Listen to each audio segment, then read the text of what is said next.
Reed. A QM production.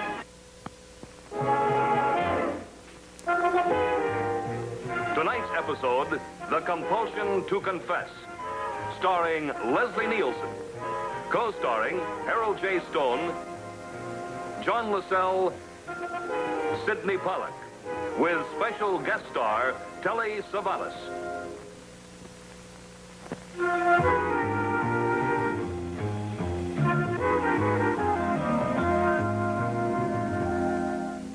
At Los Angeles Police Headquarters, the Homicide Division, under the direction of Lieutenant Howard Klein, conducted a vigorous investigation of Warren Green's murder. But after a week of intensive work, their investigation had reached a dead end. The case was then turned over to the group of specialists within the Los Angeles Police Department known as the Metropolitan Squad, with Lieutenant Price Adams, age 33, B.A. in Criminology, UCLA, class of 48, in charge. His partner, Officer Joe Huddleston, age 27, science major from Stanford, ex-jet pilot. Park over there in a reserved area, Lieutenant. Thank you.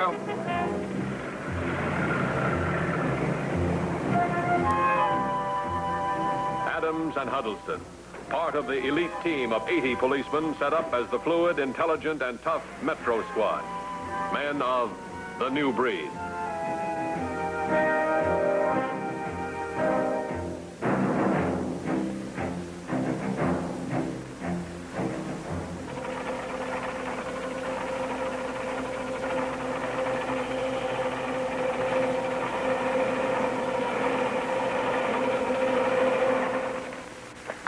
Now listen to me and listen to me carefully. We purposely bid it at an absolute minimum price to get this Army contract. And not only are we going to run over this price and take a heavy loss, but it looks like we won't be able to meet the Army's date. We're doing everything. Let me finish, Mark. I don't mind losing money, providing we can establish ourselves with the government as being able to deliver. But I certainly will mind losing out on both counts. Now, what's the delay?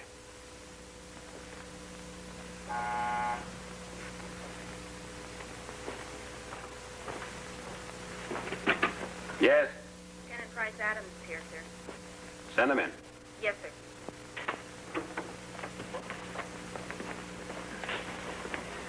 How do you do, Lieutenant? I'm George Sorens. Mr. Sorens? This is Mr. Hill and Mr. Birch of our research department, Mr. Giles and Mr. Bartley of our production. This is Officer Huddleston. Mr. Sorens, how do you do? We're having a little meeting while waiting. Won't you sit down? No, thank you.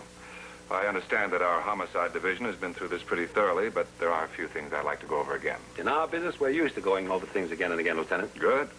We want to help in any way we possibly can. We want to see this terrible thing cleared up as much as you do. You seem quite confident that none of you here might be implicated by an investigation. I am confident. Why? My intuition about men, I built my business on that. I see. Well, then, do any of you here know if any antagonism was directed toward Green by anyone in the company? Nothing that I can think of. Green was in research at your department, Mr. Hill. Was everything all right between you two? Absolutely. You agree with that, Mr. Birch? Oh, certainly. Well, we had the daily friction of men working together. I'm sure you find that in the police department, Lieutenant, but nothing that you'd call antagonism. Mr. Birch, do you go up a notch? Do you get a raise in salary now that Green is dead? Certainly not. I resent your implication. Sorry. I didn't mean that to sound accusatory. Merely trying to familiarize myself with the executive structure here. You're in charge of production, Mr. Giles. Is that correct? Yes. Ever have any run-ins with Green? Never. We're proud of our labor relations from the executive level all the way down. All right, then let's drop that for a while and consider another aspect. What about Green's social life? Did he confide in any of you? Any trouble? Perhaps another woman? Mark, you were friendliest with Elliot. Did he ever confide in you? Well, if there's any trouble, he never mentioned it to me. Well, if you recall anything, no matter how seemingly insignificant, business or social, give me a call, will you please? I don't think there'll be anything, Lieutenant. As I told the lieutenant from Homicide, in all the years that Green has been here since he graduated from Caltech, he's been a quiet man and a hard worker. Nothing more. Evidently, someone found him to be something more, Mr. Sorens. Good morning, gentlemen.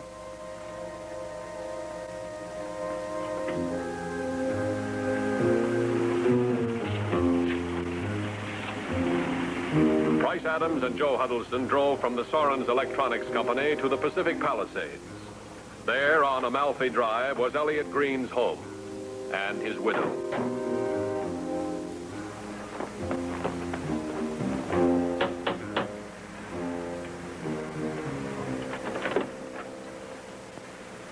Yes? I'm Lieutenant Adams, LAPD. This is Officer Huddleston. Is Mrs. Green in? How many of you guys are going to question her? She's already told everything she knows. Can't you leave her alone? The case has been turned over to another department, the Metropolitan Squad. We're starting from scratch. I'm sorry. Very well.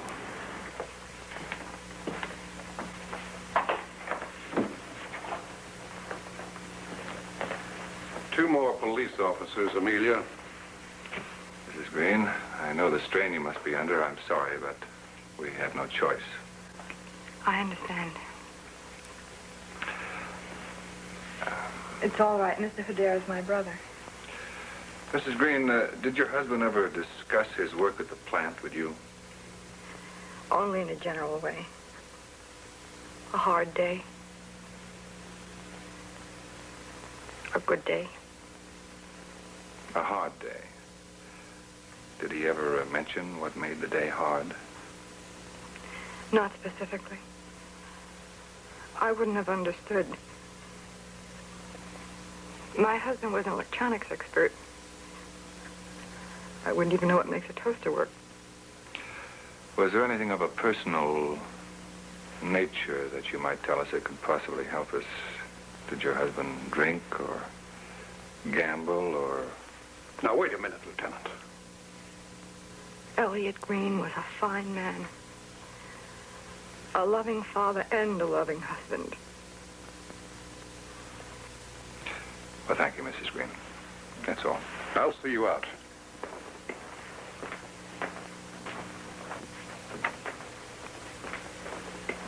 Oh, Mr. Hedera. Yes? Were you very close to your brother-in-law? Very close. Was he in some kind of financial difficulty? No, he wasn't. I'm not your enemy, Mr. Hedera. We're just trying to find the one who has harmed the people you love, directly and indirectly. I have so much anger in me and nobody to be angry with. I guess I'm taking it out on the police. I'm sorry. I wish I knew something that could help. Elliot didn't deserve this. Believe me, he didn't. Well, thank you for your cooperation.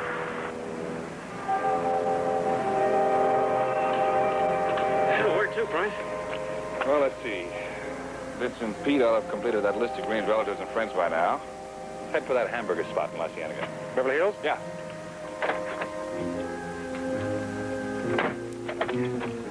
Mary Sam 1 to Mary Sam 2. I'll have them meet us there while we grab some lunch. Mary Sam 1 to Mary Sam 2.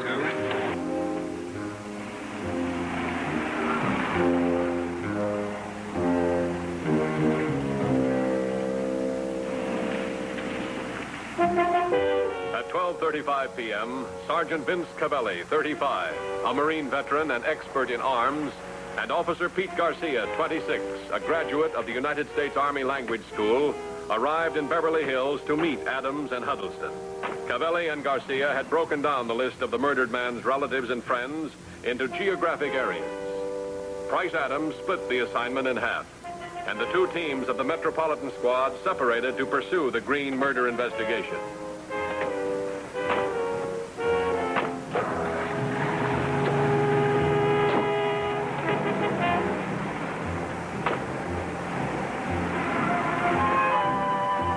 In West Los Angeles, Adams questioned the manager of Elliot Green's bank.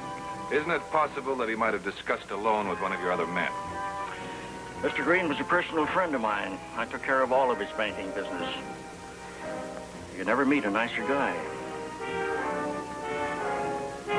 In downtown Los Angeles, Cavelli and Garcia questioned Green's insurance agent. You have all of his policies with you? I think so. These were the only policies found in his safe deposit box. when it was opened after the murder. Boy, it's sure hard to get that word out. I've got a lot of customers, Sergeant. Green was the last one I think of in terms of getting murdered. Well, thanks for your time. In Hollywood, following the late afternoon services, Adams questioned the rabbi of Green's congregation. Well, we've been out all day, Rabbi, and it seems to be the same story all over. Green was a prince. I can only speak for myself. Even princes don't get murdered without a reason. Gentlemen, I tried to puzzle out the reason of the Lord. I'll leave the other reasons to you. Well, good evening, Rabbi. Good evening, gentlemen.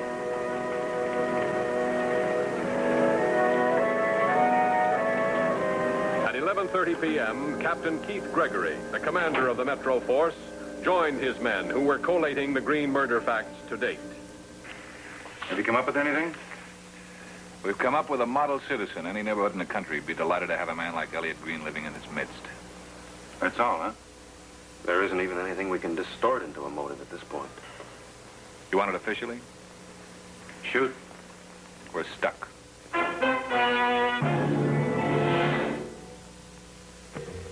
For Price Adams, the ritual of his morning cup of coffee signaled the beginning of another day of work.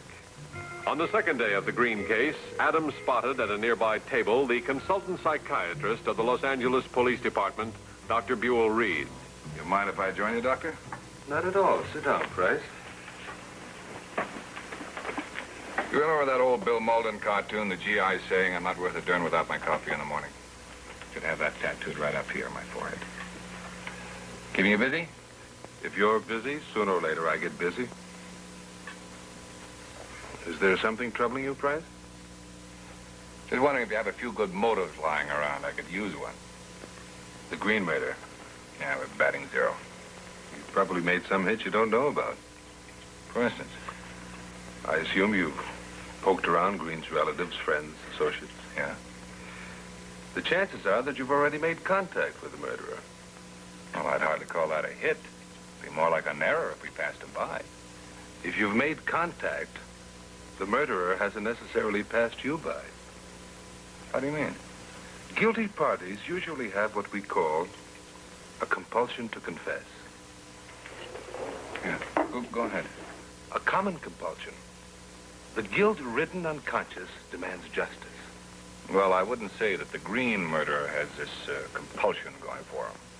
Ah, you don't know that. Sometimes it happens immediately. You know how many times homicide gets calls from the scene of the murder? I just killed so-and-so. A compulsion to confess. Other times it's not so easy. The criminal's unconscious does real battle with the conscious mind.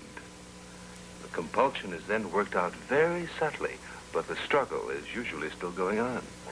Dura lex, sed lex, a hard law, but nevertheless a law.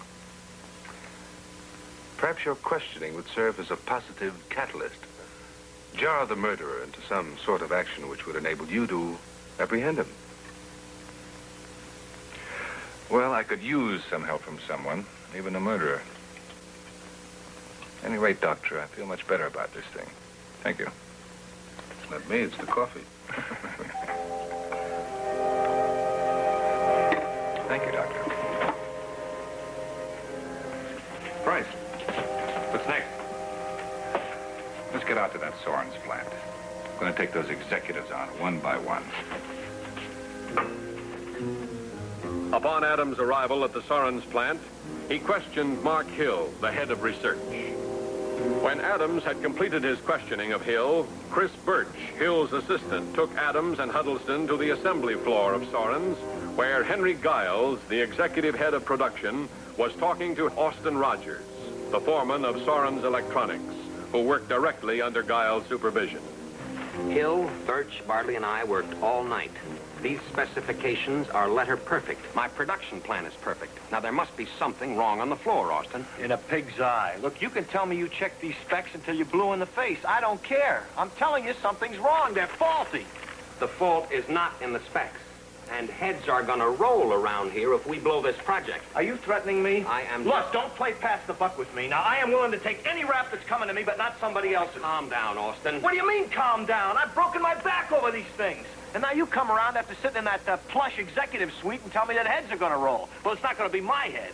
Austin, get those sub-assemblies out. I can't with these.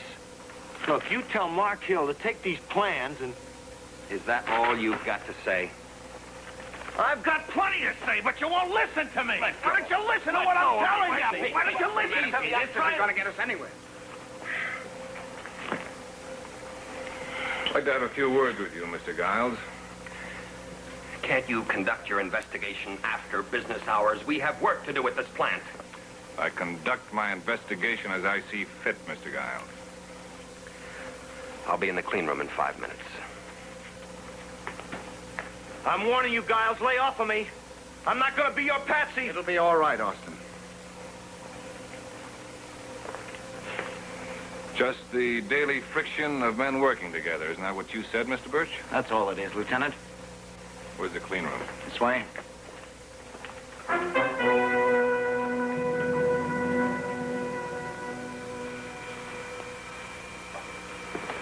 Joe, what's a clean room used for?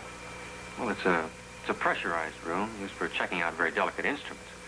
They try to keep it free from even the smallest particles of dust. You wear those white suits hanging over there. I'm sorry I lost my temper, Lieutenant. We seem to be a little short on tempers around here lately. What was it you wanted to ask me? Let's start at the top, Mr. Giles. Failing to get added information from the Sorens executives, Adams and Huddleston returned to headquarters.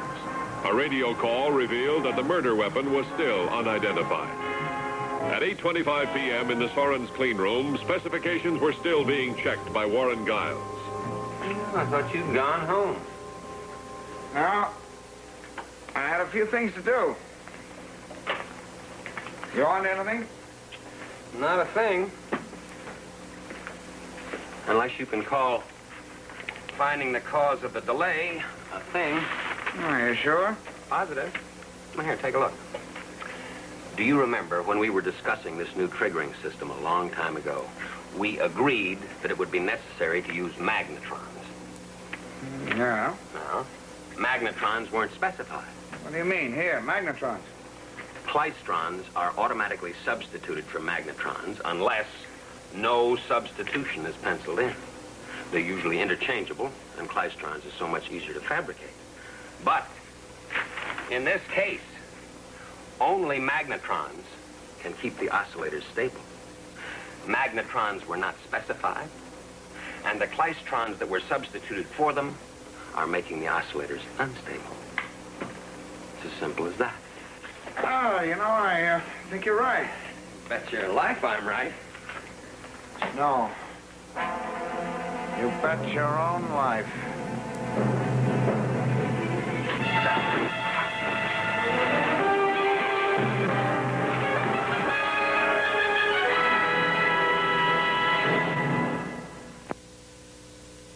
Discovery of Warren Giles' body later that night, apparently murdered with the same type weapon, brought immediate action on the part of the Metro Squad.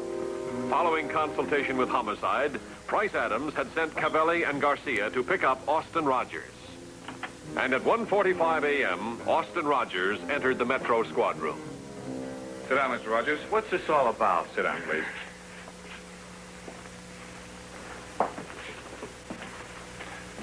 When's the last time you saw Warren Giles? I saw him at the plant today. It's 1:45 a.m. You mean yesterday. What time? It was, before lunch. I don't remember the exact time. You saw him after lunch, too, didn't you? No. Then you didn't have a chance to straighten out that terrible argument you were having. I've had worse arguments. Who with, Elliot Green? What are you talking about, mister? Warren Giles was murdered last night. Murdered? Where were you last night, Mr. Rogers? Wait a minute. Are you questioning me about Giles' murder? Where were you last night? You're out of your mind. I advise you not to lose your temper. Sit down. Now, just answer the question. Well, I went to Laguna Beach. What'd you do at Laguna? Visit friends? No, I saw a play at the summer playhouse. I had a rough day at the plant, and I was tired. I needed some relaxation. You go alone? Yeah.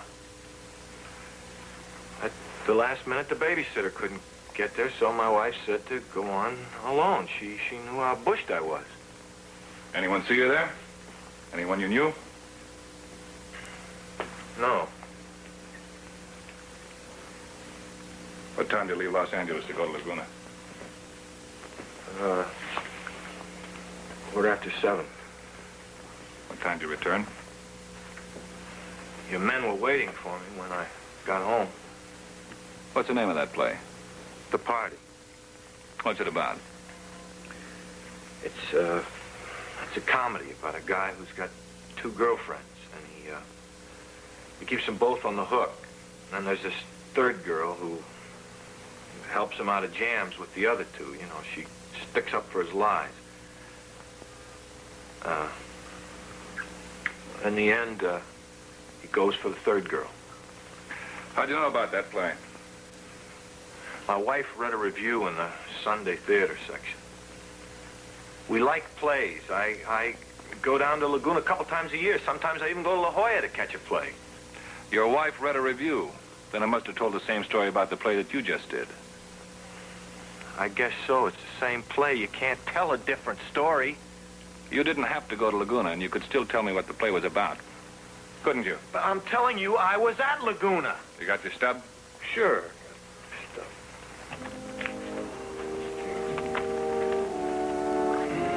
I must have thrown it away.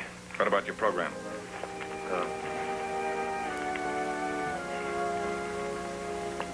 I think I left it at the theater. At least a dozen people heard you threaten Giles yesterday, including me. Now, our lab establishes the time of the murder between 8 and 9 last night. You claim you're at the theater, you don't have a stub, you don't have a program, and you tell me a story about the play you could have read in any play review. I'm telling you the truth. Did anything unusual happen when you bought your ticket? Something that might make the box office man remember you? Wait a minute. Wait a minute. Let me think.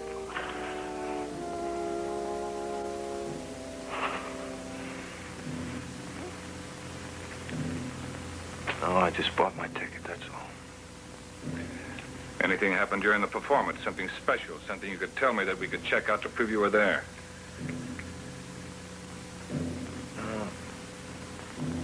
Wait a minute. At the beginning of the first act, a piece of the scenery collapsed, and they brought the curtain down for a couple of minutes. They brought the curtain down. Howard?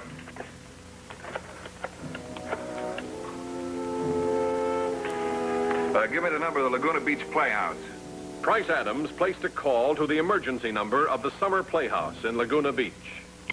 It roused the doorman of the Playhouse, who gave Adams the phone number of the stage manager for The Party. TR 84117.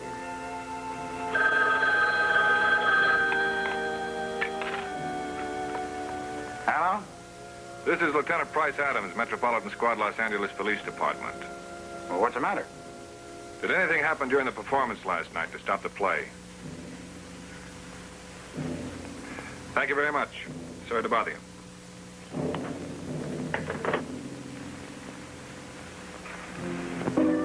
All right, Mr. Rogers, your story checks out. Vince, Sergeant Cavelli will drive you home. Thanks, Lieutenant. I guess I'll always remember The Party as the greatest play I ever saw.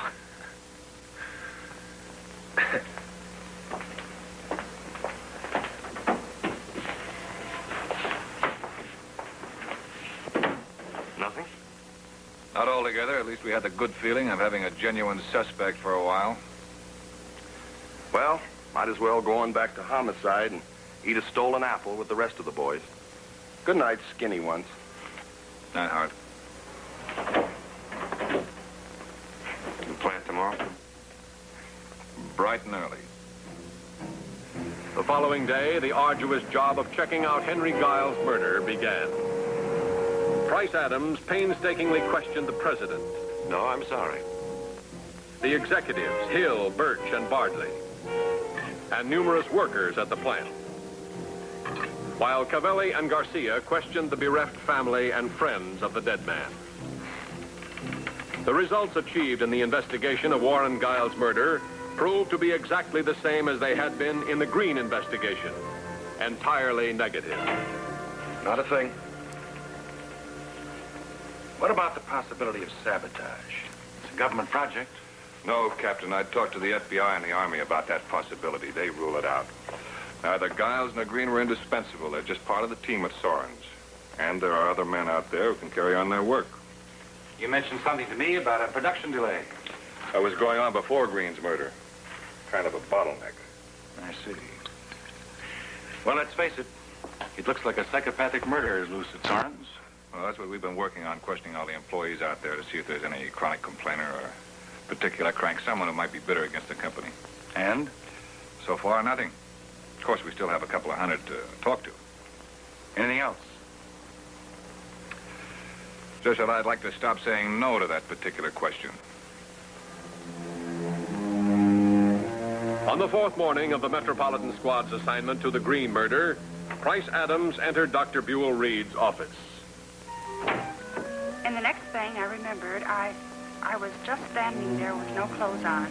I don't know how I got there. How's your case coming along, Price? Well, right now, we're looking for a psychopathic needle in Soren's haystack. Personally, I feel like I'm banging my head against a stone wall. Well, that's refreshing. In my private practice, I have consultations with people who not only feel that way, but they're actually doing it. Hasn't quite come to that yet. What are you looking for? Some magical psychiatric magnet to pluck out the psychopathic needle? No, but I would like to carry on our conversation of the other day a bit further, if you don't mind. Go on. You told me that if a criminal doesn't confess his crime immediately, he usually tries to work out this compulsion in subtle ways. What do you mean by that? If you're looking for some specific formula, Price, there is none. They work it out in many different ways. Pre-crime and post-crime. It's a wholly unconscious activity, and the particular pattern depends on the individual. In terms of the Soren's murders, is it possible that I'm overlooking something? Is there any way for me to know if this particular murderer has got this compulsion to confess? Perhaps. Let's try to analyze the facts you have from a psychological point of view. Shoot. Both men were murdered at the plant. Why?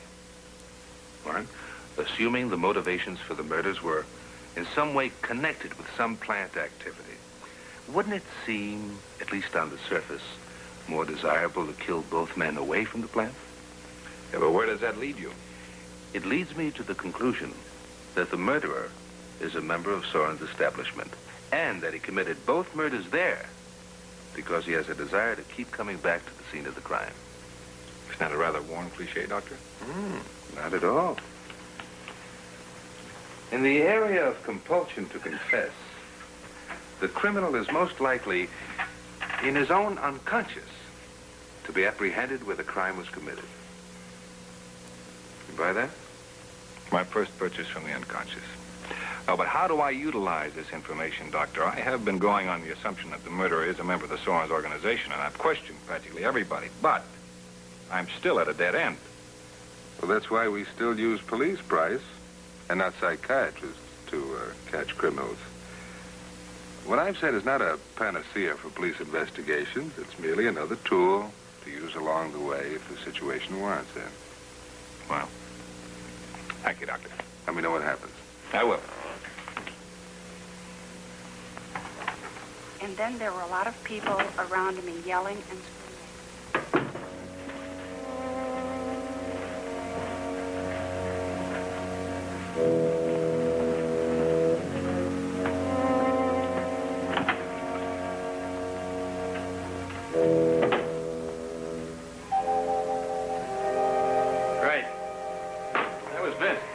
He and Pete are still pumping the workers about a crank. So far, no dice. Soren seems like a great place to work. We might be working there ourselves. Price? Let's get out to that plant. Driven forward by Dr. Reed's comment concerning certain criminals working out their compulsion to confess in post-crime activity, Price Adams began a systematic search of Elliot Green's office. Homicide's been over this stuff twice, now so have we. I know, Joe.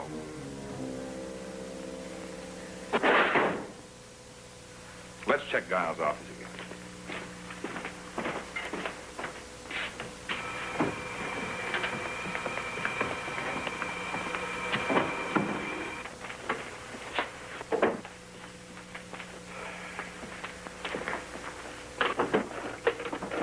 All right, let's check this against our list.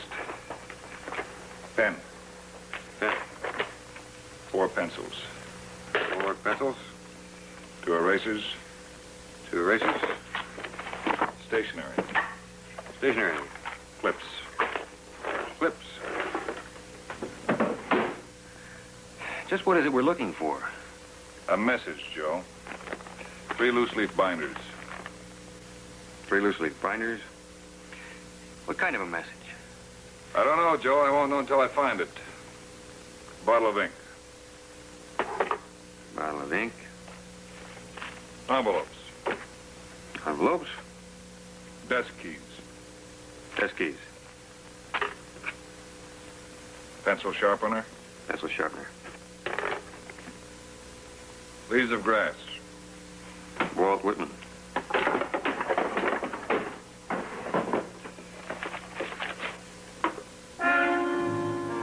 Small drill. What?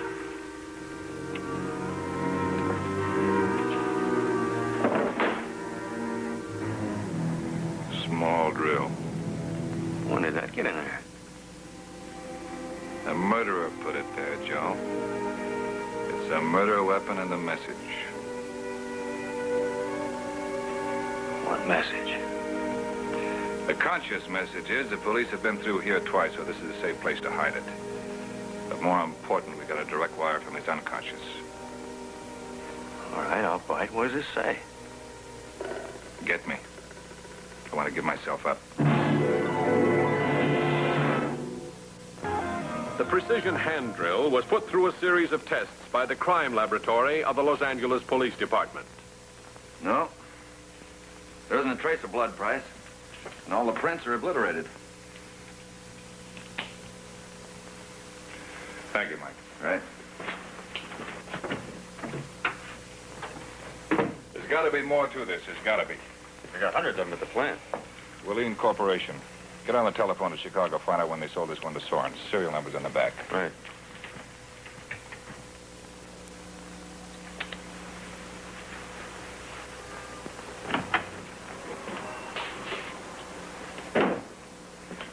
The Willeen Corporation doesn't do business with Soren's. Now, this drill was sold to the Holder Electronics Company in Glendale. Holder. All right, this is all we've got to go on. Now, how does a tool from Holder get into Giles' desk at Soren's? That's what we've got to find out. We'll get a list of the Holder personnel from the FBI, start checking them out.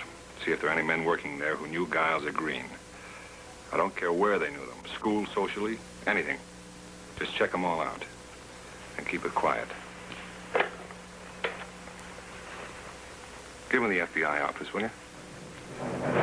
During the following week, the men of the Metropolitan Squad checked the yearbooks of the California Institute of Technology from which Elliot Green had graduated, and the yearbooks of the Massachusetts Institute of Technology from which Warren Giles had graduated, to see if there were any members of the Holder Corporation who had attended school with the murdered men. Price, I've got one. Wilkins, Alvin. Nickname Curly. Alvin Wilkins. In addition, they went through the membership lists of country clubs and all other organizations that the murdered men had belonged to see whether or not there were any employees at Holder Electronics who belonged to the same groups. Here's the list. We've been through everything. The result of their week-long labor was 7 names. 7 men of the Holder Company who could have conceivably known the murdered men. Good. When are you going to bring them in? Right now. Split this, will you, Vince?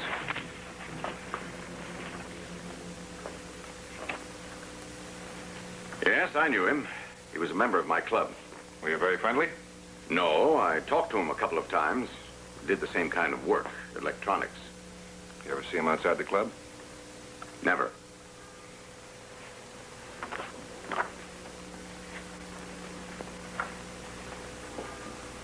What about this man? I never saw him in my life. As the afternoon wore on, a pattern seemed to be established. Each of the men had had a perfunctory friendship with either Green or Giles. They had a nodding acquaintance at school or church or at a country club. Thank you, Mr. Wilkins. I'd appreciate it if you wouldn't mention this talk with anyone. Whatever you say, Lieutenant. Mr. Wilkins, I'll see that you get home. I'm Lieutenant Bryce Adams. Saul Barron. Won't you sit down, Mr. Barron? Thank you. I understand that you attended the Massachusetts Institute of Technology, Mr. Barron. Hope that isn't a crime. Warren Giles is a classmate of yours. Yes. Well, I read about his murder in the newspapers. What was Mr. Giles' address when you knew him? From what I can recall, he lived on the campus. Were you very friendly with Giles at MIT? Well, I did know him, but we weren't particularly friendly. After you graduated from school, did you see him at all? Once, at an electronics convention in Denver last year. I also talked to him on the phone a couple of times when we got back to L.A. Well, what'd you talk about? Getting together, having dinner with the wives. But we never got around to it. When's the last time you spoke with Giles? 3 months ago, I called him to congratulate him that his firm had gotten an Army contract for a missile triggering system. Why would you call him about that? Well, my company had bid on the same project.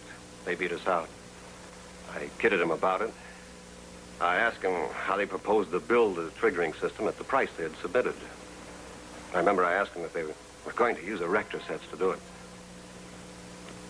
Was the fact that Soren's got the contract a serious blow to Holder? And how? We've only been going at half capacity for a long time. That would be of great advantage to Holder to get the next government contract. From what I can see, we'd better get something soon. Is that bad, huh? Well, I've got a friend on the accounting staff. Holder wasn't able to meet its last 2 notes with the bank. They had to get an extension. Well, thank you very much for coming down, Mr. Barron. I'd appreciate it if you wouldn't mention this interview to anyone. What do I tell my wife if she asks me where I've been? I have to leave that up to you, Mr. Barron. Good night. Good night. All the pieces fit, Captain. You have the delay in the Soren's company's project, you have the Holder company's financial situation, and that drill tying the two in together. No question in my mind that someone at Holder is paying someone at Soren's to undermine that project. Holder needs the next government contract.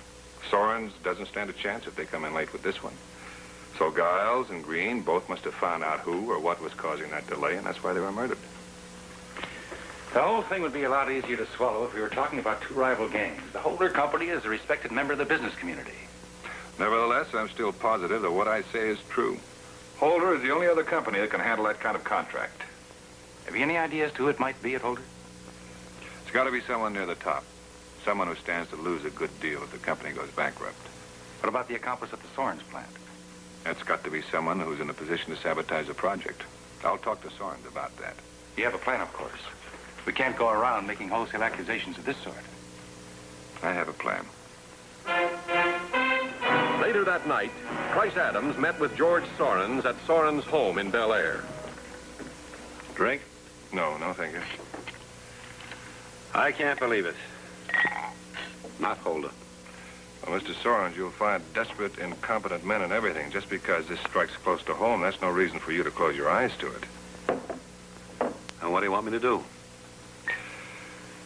Which of your men is in a position to cripple the Army project? Someone who could alter specifications. Mark Hill could do it. He's in charge of research. And Chris Birch, he could do it. He's Hill's assistant. And so could Tom Bobby, Giles' assistant. I want you to fire them on Monday morning. I want you to tell them. Fire them? Why, that's out of the question. I can't operate without them.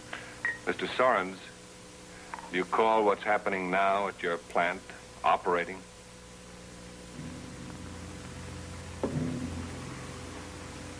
Okay. Now, I want you to tell them that the government is canceled out because of your inability to meet the contracted date. And then what? I don't know yet, Mr. Sorens. I don't know.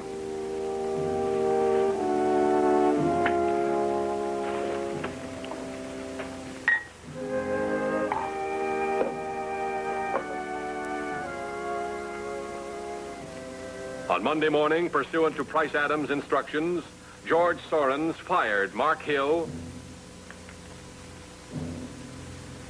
Chris Birch,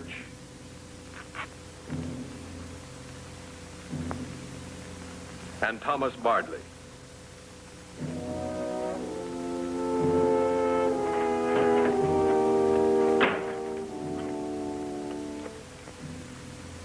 Very good, Mr. Sorens. I'm sorry we have to do it this way. Right, thank you. From the moment the three men left the Sorens plant, they were under the constant surveillance of the Metropolitan Squad. Chris Birch was watched by Pete Garcia. Thomas Bardley was followed by Joe Huddleston. And Mark Hill became Vince Cavelli's assignment.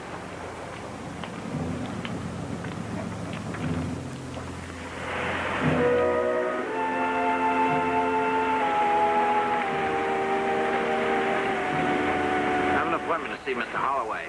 My name is Birch. You can go right in, Mr. Birch.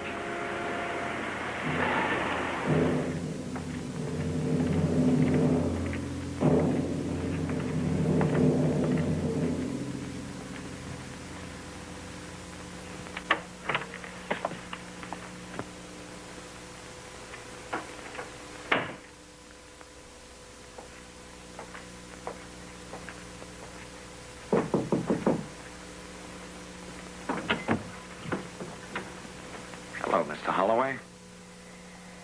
Come in, Birch. I still don't think it was a good idea for you to come here. Why not? Everybody's gone home? It's not a question There's no wrong in your interviewing me for a job? Except that we don't interview at this time of the night. But you're making an exception because I'm a special fellow. In fact, I'm so special that besides the job you're giving me, you're going to give me a $15,000 bonus. Birch, I haven't got it. You've had plenty of time to get it. You've stalled me for 4 days. Oh, now, really, Now, I don't want excuses. I want the money. Don't worry, you'll get it soon. You bet I will. I'm going to hound you every day about it. Oh, when do I begin working here? Monday? I think we should wait a little while.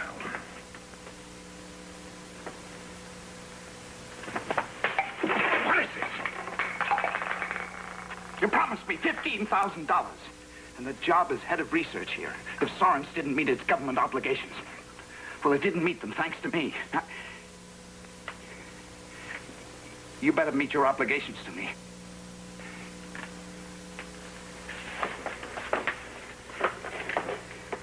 You call Holder and tell him that you're hiring me. Now, you listen, Birch. No, I've tried to tell you in a nice way, and I'm telling you for the last time, Holder isn't hiring right now. I mean, it would look suspicious. When we get the new contracts, you come and see me. I said now. How dare you come into my office and try to tell me what to do? Tell you how I dare. I killed twice for you. And I want what's coming to me. Killed twice? You heard me. Look, we really don't hire at this hour of the night. Please let me wait till morning. Now.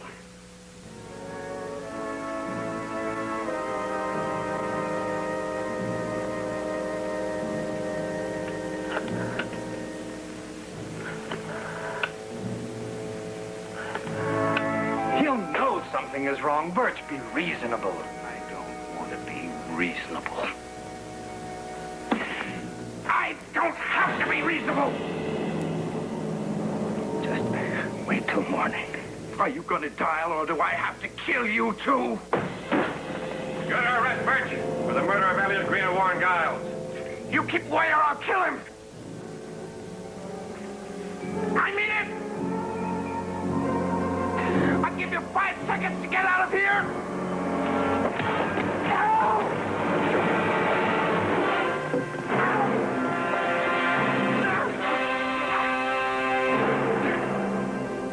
We'll take him to County General, Price.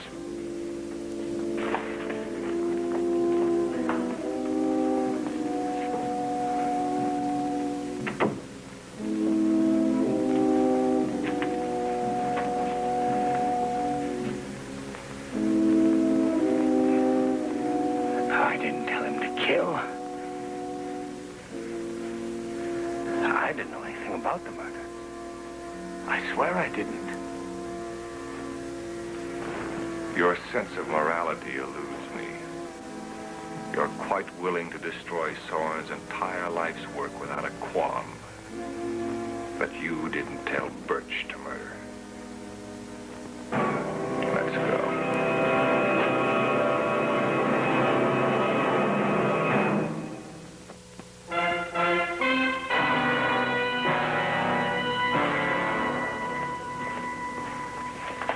Well, thanks for coming in and telling me, Price.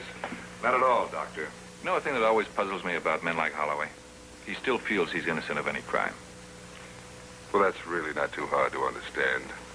There are a few warped minds who treat big business as a new kind of cult, and they justify all their antisocial actions in terms of that greater cause. Fortunately, the bulk of big business is run by moral and decent men. Tell me, is there any special psychological pitch for men like that? What does Holloway have? A compulsion to what? There's nothing fancy about Holloway, Price. Just plain old-fashioned greed. I see you, Doctor. So long, Price. One of the newer sciences had helped to solve the murders at the Soren's plant. A new science and the men of the new breed.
The new